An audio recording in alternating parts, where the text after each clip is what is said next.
So here we are in Southwest St. Elizabeth.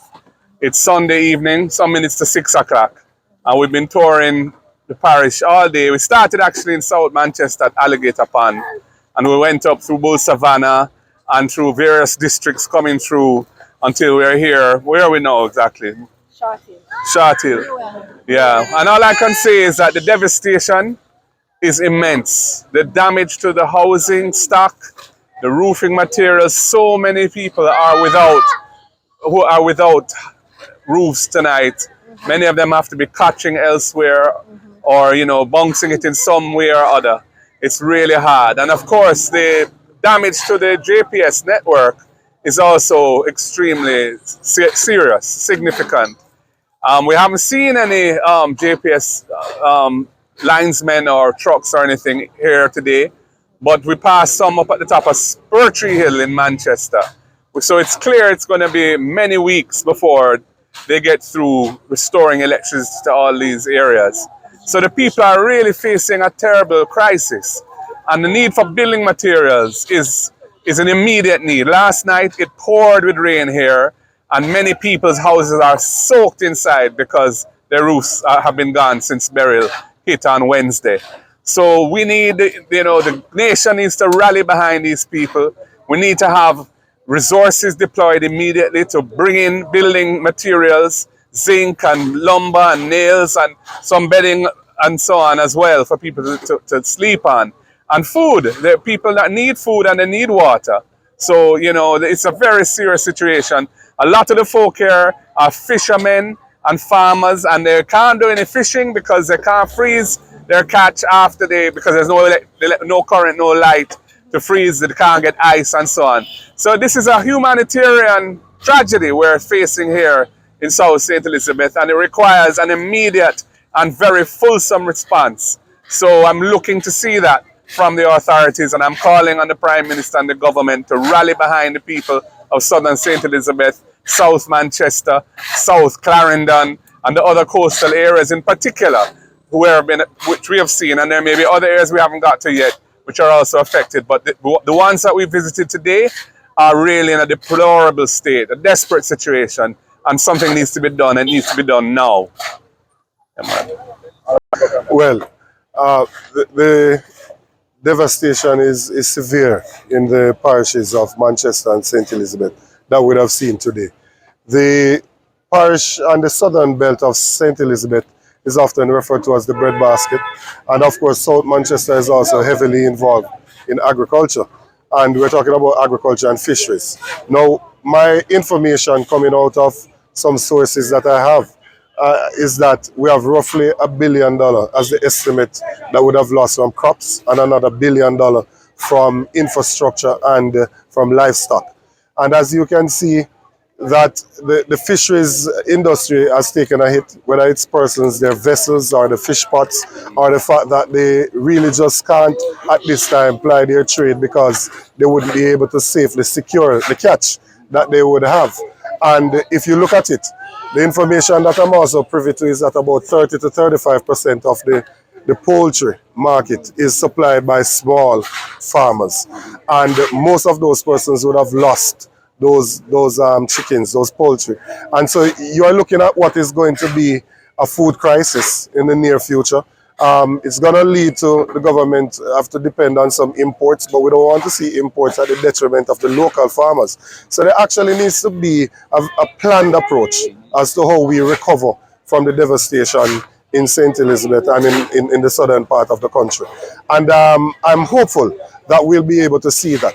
I want to also commend the residents, because most of what I have seen thus far in clearing the roads, ensuring that even if it's single lane traffic, it seems as if majority of it has been done by the residents and not actually by anybody that is in authority, not the council, not the NWA or anything like that. It seems as it's just the indomitable spirit of the Jamaicans coming to the fore to rally around each other.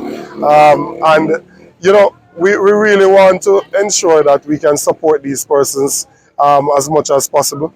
I know some persons will think that we are being critical. We're not. We're simply asking for a planned approach to take place. And those who are outside and not seeing the devastation themselves, they may not be able to fully appreciate the concerns that we have because they're not seeing the devastation firsthand. But I'm really concerned about where agriculture is going to be in another couple of weeks. And I am open to having dialogue and discussions so that we can have a brighter future.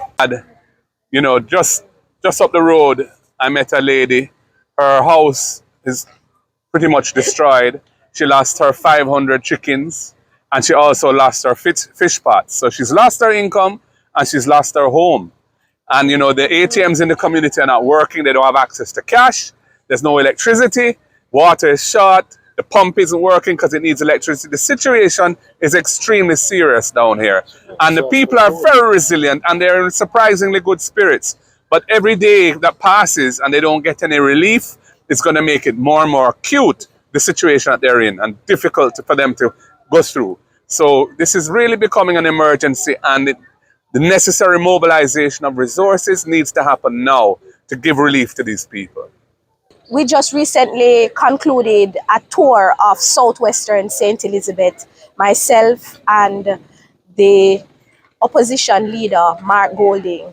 And there are various communities that are in serious humanitarian crisis. We toured Flagaman, Little Park, we toured Great Bay, we toured Short Hill, Newell, and we're coming down, we're now in Parity. And what we're seeing is that Hurricane Beryl has devastated the southern part of the island. And we, the residents, and as candidate caretaker for Southwestern St. Elizabeth, I'm appealing in support with the comrade leader. We're asking for some support in regards to the immediate needs. Immediate needs, these include water. The residents, the communities are in dire need of water. And we're seeing where this is not coming as fast as we need it. There's also a great need for tarpaulins. And we're seeing where there is continuous unstable weather. So if we don't get these assistance immediately, the residents and the various people are going to be in severe, worse conditions. Because many of them have lost their roofs. So last night, people had lost their roofs, which is a lot of people, were exposed to the elements. It rained heavily down here last night. So they're inside their houses are just like swamped with water now. And this is 4 or 5 days after burial. 5 days later. Yeah. And what we're seeing too, we're just able to move through some communities, just able to move through. And when we're seeing this crisis, we're appealing to those who are in government. We're saying to you, the crisis is immediate. It's not next week. It's not when you get help. It is immediate. Southwest St. Elizabeth needs urgent attention. We need water for the people. And we also need building material. The people are resilient and they are willing to help build back themselves. But there is lack of building materials at the hardware store. Zinc, the whole, right? Nails, lumber, zinc. Yeah. Many of the hardware stores have run out. So we're asking the government, send some urgent need to the parish of St. Elizabeth, and we are asking for water. The cry is loud. Every community we've toured, the people are telling us that they're in a crisis mode now, and there's urgent attention. I just want to also suggest the fishing communities along the coast are a critical part of the economy here. Many people depend on fishing, and they're unable to go fishing now, even if they get their fish pots back up and running, because they can't freeze the catch when they have nowhere to store it. No electricity. Until they find a sale. So if generators could be provided to the fishing villages, that would enable the fishermen to at least freeze their catch and sell it in due course. That would be very helpful to the economy here and the livelihood of the people. These people are now without income and they're without homes. So we're in a desperate humanitarian crisis here in southern St. Elizabeth. And something must be done urgently by the state. Full attention needs to be given to these communities to prevent this from getting into an even more devastating situation for the people.